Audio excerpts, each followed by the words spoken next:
Muito bem, estamos de volta com o programa Em Pauta, conversando nessa noite sobre a luta. É uma luta, não é verdade? E a gente não podemos nos dar por vencidos de modo nenhum. Uma luta contra a epidemia da corrupção no nosso país, claro, mundo afora, mas como nós estamos no Brasil, então nós estamos conversando sobre essa dura realidade. E perguntamos, a gente sempre volta no terceiro bloco perguntando às pessoas, não é?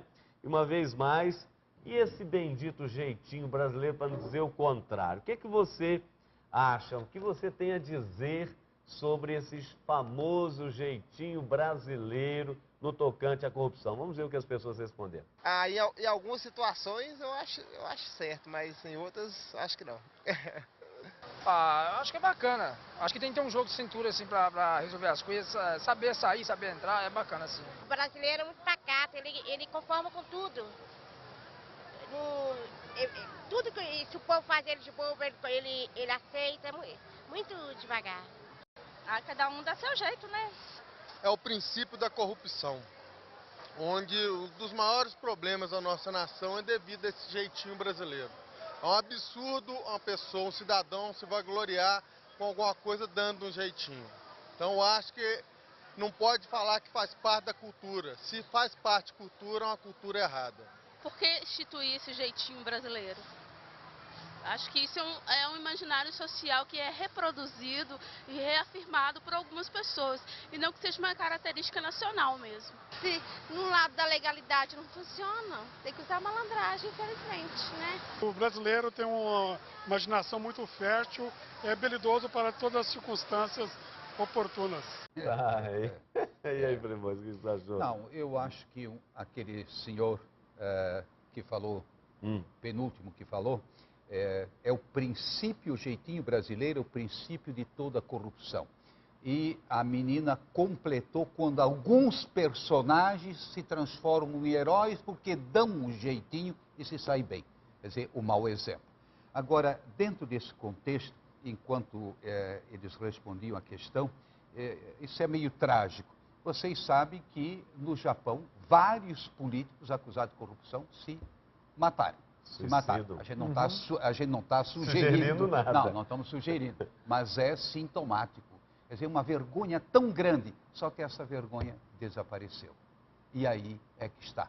Como é que nós vamos despertar, agora eu vou para o campo ético, despertar a consciência? De novo, não se trata de linchamento, embora, eu diria assim, essas acusações, elas possam ajudar a despertar a consciência. Mas o que interessa não é vingança, não é, digamos, acabar com o outro, não é nada disso. É acabar com a corrupção. O Brasil acaba com a saúde acaba com o Brasil, né? Então se trata da corrupção. Ou seja, e aí vem a pergunta, e nós? Como é que nós fazemos? Nós, a igreja, nós temos um grande papel de criar essa consciência. A criança, desde a catequese, aprender a respeitar o bem público, foi muito bem colocado. Cuide do seu bairro. Eu sempre insisto na minha paróquia, olha, vocês são culpados. Quantas vezes já falei, esse rio aqui da Coronel Veiga, Petrópolis, ele enche todo ano, 5, 6 vezes por dia, e ninguém faz nada e vocês não se mexem. Esse é o nosso bairro. O pessoal não se mexe. Então a omissão, ela é responsável também pela corrupção. E eu acho que é um pecado social, no sentido próprio da palavra, que a sociedade no seu todo não está fazendo o seu papel. Se cada um cumprisse o seu papel, nesse sentido de exigir, não é? Volto a insistir, não é vingança, não é linchamento, mas exigir para o bem de todos e a felicidade geral da nação. E nesse sentido, eu diria, outros países manifestam maior sensibilidade, não é? Maior, eu diria, patriotismo. O dia 7 de setembro, o que deveria ser? O dia do cultivo da pátria. Mas a pátria enquanto nação, enquanto queremos construir algo de novo, seria um dia até de penitência pública, né? Nesse ano, o próximo 7 de setembro, né? Eu vou propor aí para a CNBB, né, lançar o dia da o grito, não é? O dia do grito, como é que é? Grito dos excluídos. O grito dos excluídos, poderia ser o grito contra a corrupção e o grito da conversão. Como João Batista, não é? Convertei-vos, porque o reino de Deus está próximo, esse é de Jesus Cristo. Não, fora de brincadeira, se trata realmente de evangelizar, de acordar a consciência, não é? De todos, de todos. Inclusive, vamos ser honestos, há certas expressões religiosas onde também se vê sinais de corrupção evidente. Infelizmente acontece, né? Sem dúvida. Agora, nesse tocante aqui, o professor, um trechinho a mais da nota da CNBB, e se você quiser depois ter acesso a essa nota, vale a pena, é só entrar aí no site da CNBB, né, na Conferência Nacional dos Bispos do Brasil, e ter acesso a esse documento. Um trechinho a mais aqui, porque estamos falando agora de possíveis caminhos, soluções, consciência ética. O senhor já falou a respeito da questão, né, de pontos que precisam ser atacados, como a questão judiciário, financiamento público de campanhas, assim por diante. E a CNBB coloca aqui, nesse contexto, reitera o que disse em seu documento por uma reforma do Estado com a participação popular, ou seja, a reforma política de que o país necessita com urgência não pode se limitar às regras eleitorais e dentro delas ao financiamento, ao funcionamento dos partidos. Ela precisa atingir o âmago da estrutura do poder e a forma de exercê-lo, tendo como critério básico e inspirador a participação popular. Trata-se de reaproximar o poder e colocá-lo ao alcance da influência viável e eficaz da cidadania. E aí, aqui um outro trecho, a CNBB considera indispensável também dar novos passos que ampliem a aplicação da ficha limpa, de modo a atingir cargos comissionados no parlamento e outros poderes da federação. O executivo e o judiciário são corresponsáveis por um poder serviço dignamente cidadão. E aí continua, não deixando uma mensagem até de esperança, movidos pela busca do bem comum e pela fé cristã, que nos faz esperar contra toda esperança, confiamos que estes apelos sejam ouvidos pelos parlamentares, ou seja, que não sejam, não entrem num ouvido e saia pelo outro, quer dizer, não deem uma de surdo, mas que percebam e comecem a fazer alguma coisa, não é? Mas nesse tocante aqui à questão do ficha limpa, realmente, você vê uma barbaridade o negócio. Está aí, agora esperamos que o Supremo decida a questão, porque não dá mais para que já está suja, decidido né? há muito, né? Pois é. Eu quero, inclusive, destacar que a Constituição de 88 criou alguns mecanismos de participação popular, né, plebiscitos, referendos, que são muito pouco utilizados no Brasil, porque existe um certo temor de consultar o povo, né? E às vezes, em determinadas questões, digamos assim, a percepção da maioria nem sempre é verdadeira, então realmente há que se pensar que consultas populares, há que se ter uma grande capacidade de informação para que as assimetrias informacionais não produzam distorções terríveis. Sem dúvida. Né? Eu posso dizer, por exemplo, uma certa tendência das pessoas, por exemplo, de achar que diminuir a idade penal resolve o problema do crime, e isso é um grande erro, né? Dado que a produção da criminalidade tem uma série de outros fatores que não simplesmente a participação de alguns adolescentes, né? Como às vezes muito é pautado pela mídia, só para dar um tema. Sem dúvida. Né? Mas o que eu quero dizer é que a CNBB, ela tem prestado, a CNBB, a OAB e algumas outras entidades, a ABI, a Associação Brasileira de Imprensa, tem prestado um grande favor à sociedade brasileira, nisso que a Constituição possibilitou, que são os projetos de lei de iniciativa popular. Né? No Brasil, nós temos 3 projetos de iniciativa popular aprovados. 2 foram encabeçados pela CNBB e que tratam desse tema. Lei 9840, Perfeito. que é responsável pela cassação de mais de 1.000 políticos no Brasil nos últimos 3, 4 anos. A CNBB foi uma das entidades que encampou esse projeto de iniciativa popular, que em tempo recorde foi votado. Por quê? Instituições de representatividade e pressão popular. Não tinha como os parlamentares não acolheram. O processo da ficha limpa foi a mesma coisa. Exato. Né? Como os senhores estão dizendo, é impossível que o Supremo, dentro, digamos assim, simplesmente de uma perspectiva somente positivista e legalista, não absorva o clamor popular de que nós precisamos de melhorar a qualidade dos nossos políticos. Então, eu acho que isso é algo que não tem como o Supremo não determinar que nas próximas eleições essa lei tenha validade. Inclusive, nós temos aqui em Belo Horizonte, essa lei ela foi estendida a todo funcionário público do município.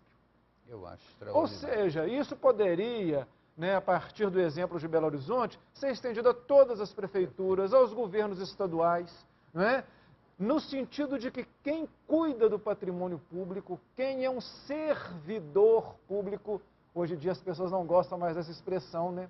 Um servidor público, que é desde aquela pessoa que executa um pequeno serviço até o presidente da República. Esse é um servidor público. Talvez a médio prazo nós poderíamos, pelo menos nesse item aqui, que é a reforma política, ter alguma melhoria, né? Lembrando que tem outra parte do judiciário e dos sistemas de controle.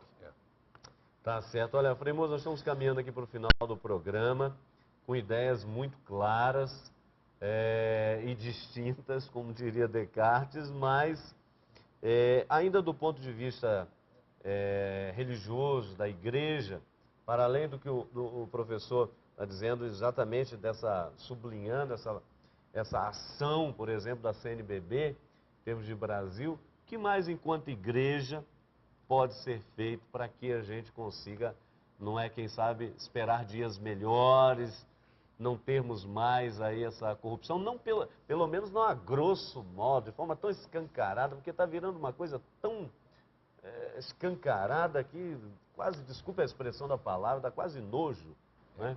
Olha, em primeiro lugar, nós temos uma grande força, por exemplo, nos meios de comunicação nossos, quer dizer, da igreja, para debater essas questões, levantar essas questões, como a gente está fazendo hoje à noite, assim, a Rede Vida, assim, eu diria, a TV Aparecida e assim vai.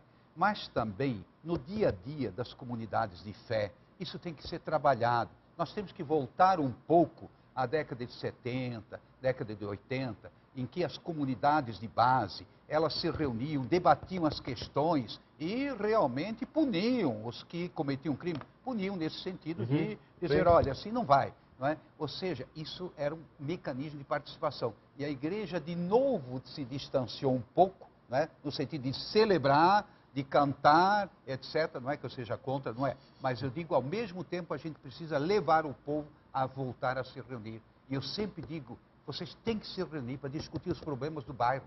E, por exemplo, só uns exemplos lá da minha realidade em Petrópolis. Não, a gente foi ao prefeito lá, não, queremos uma creche. Nós queremos uma creche e tem que pôr, e assim vai. Mas numa boa, quer dizer, você não joga a pedra, mas você pressiona democraticamente, sorridente. Né? Legitimamente. Eu não gosto de Rottweiler. Mas assim, uma pressãozinha, uma injeçãozinha sempre é bom, né? E a gente tem conseguido muito. Agora, isso não pode ser num local, tem que ser em toda parte. Aí a igreja tem um papel importante da consciência. Você está comprometido com a transformação da sociedade. Não pense só no céu, porque o Pai Nosso diz, não é? Olhe para o céu, mas olhe também para a terra. O pão nosso de cada dia, não é? Exato. Então eu acho fundamental trabalhar a dupla dimensão. Tá certo. Professor, com tudo isso e a seu ver, não é, com o que está sendo feito, claro, talvez um pouco ainda aquém do que deveria, mas nós podemos esperar dias melhores, especialmente aí, não é, o nosso querido telespectador que está nos acompanhando, podemos esperar dias melhores. Eu acho que nós cristãos, nós temos, digamos assim, um vírus que é o vírus da esperança. esse é um vírus que de alguma forma, nos constitui o nosso ethos. E eu acho que o Brasil, com todos os problemas, tem melhorado muito nos últimos anos. Muito, em muitos aspectos. E, inclusive, nesse da corrupção, hoje nós não vemos pessoas que dizem, por exemplo, rouba mais faz. As pessoas não aceitam mais esse tipo de argumento. Recentemente, essa pesquisa que eu me referi, que fez em todo o Brasil, as pessoas se diziam muito incomodadas com a corrupção e exigiam melhorias, digamos assim, das práticas de combate à corrupção. Então, o que eu digo que é o seguinte, as coisas têm melhorado, nós hoje temos uma nação que ela realmente está mais preocupada com o bem e com o interesse público. O que eu diria é que falta esse pequeno pulo do gato, sair, em termos de corrupção, sair um pouco ainda da comemoração, né, daquela ocupação muito silenciosa para ações mais propositivas, no âmbito das micro-relações de poder e também nas maiores. Inclusive, na hora que nós elegermos os nossos políticos, bons políticos, e pensar, não basta eleger, temos que acompanhar. Eles têm que nos prestar conta, isso é fundamental. Tá certo. Olha, para você que esteve conosco, nosso muito obrigado, não é? Claro que uma forma inclusiva de você acompanhar, e já é notório, justamente são esses meios que nós temos hoje ao nosso alcance, né? Está aí a internet, as redes sociais. Você tem verificado que pelas redes sociais, não é? Realmente sistemas caem por terra, corruptos são punidos, e, enfim, a justiça começa a acontecer. Temos esperança com todos esses mecanismos de que de fato tenhamos dias melhores. Olha, um grande abraço, um ótimo final de semana e estamos juntos, hein? Até porque programas como esse teremos que conversar muito mais, porque ano que vem é ano eleitoral, tem eleições municipais aí, então temos que acompanhar com muita atenção, tá certo? Grande abraço e até a próxima sexta, se Deus quiser.